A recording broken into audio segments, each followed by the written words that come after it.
We will discuss transradial approach for addressing internal carotid artery lesions.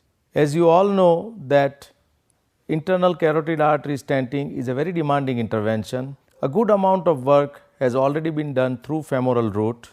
However, less work has been done through transradial route. If you see the literature, Dr. Wu from Taiwan, Dr. Tiftman from United States and our own group from India have published data on internal carotid artery stenting to be done through radial route. We have an experience of working through contralateral transradial approach, and other group have published their data working through ipsilateral transradial approach. Now we will show you how we address internal carotid artery lesions working through transradial approach. This is a case of left internal carotid artery stenting which was done through right transradial approach. You can see that the lesion is profiled and a 5F Simon 1 catheter was used to cannulate the left common carotid artery. Now you see another view of the same lesion. A 0.032 standard wire was negotiated through common carotid artery into external carotid artery.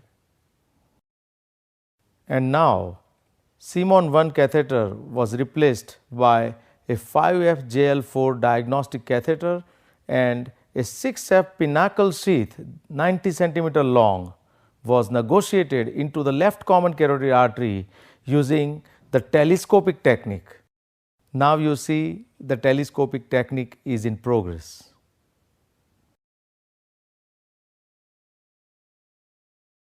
We have now put a 6F Pinnacle sheath in situ.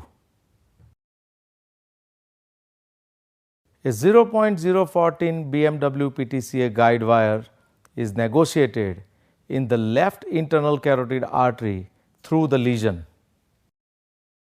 Now the distal protection device is deployed. This is another view. A PTA catheter is negotiated across the lesion now. Ballooning of the lesion is done now. This is the balloon result.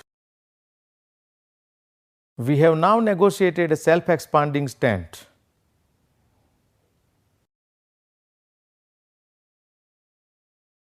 Stent is now deployed.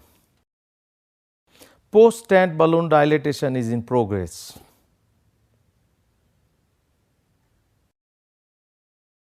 This is an excellent end result.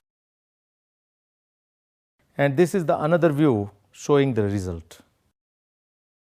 This is an example of right internal carotid artery stenting using left transradial approach.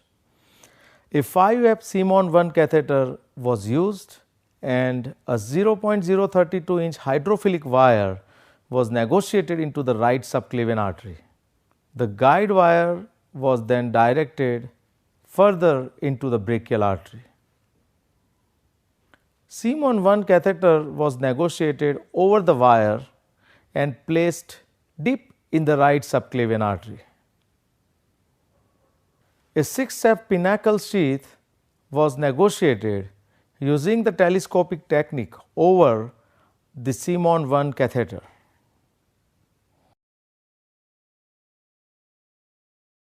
The tip of Pinnacle sheath was then placed in the right subclavian artery.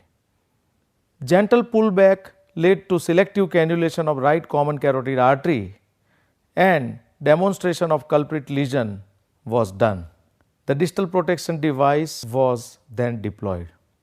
The lesion was profiled once again. Stent placement in progress.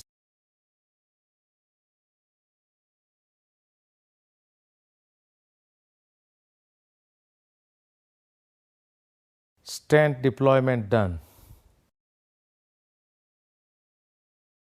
Post-stent balloon dilatation was then performed. See an excellent end result. This is another view showing the result. This is another case of right internal carotid artery stenting using right transradial approach. you can see that the patient has already undergone the left internal carotid artery stenting before the lesion is profiled with Simon 1 catheter. Over a 0.035 inch pteromohydrophilic wire, Simon 1 catheter was negotiated and its tip was placed deep inside the right external carotid artery.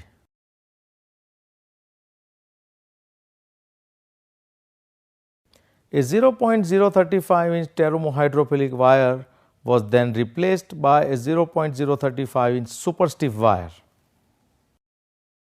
A 0.035 inch superstiff wire is seen in situ. Now, a 6-set pinnacle sheath was negotiated and its tip was kept in the right common carotid artery below the lesion. Now, a self-expanding stent is being deployed. Post-stent balloon dilatation is in progress. This is satisfactory end result.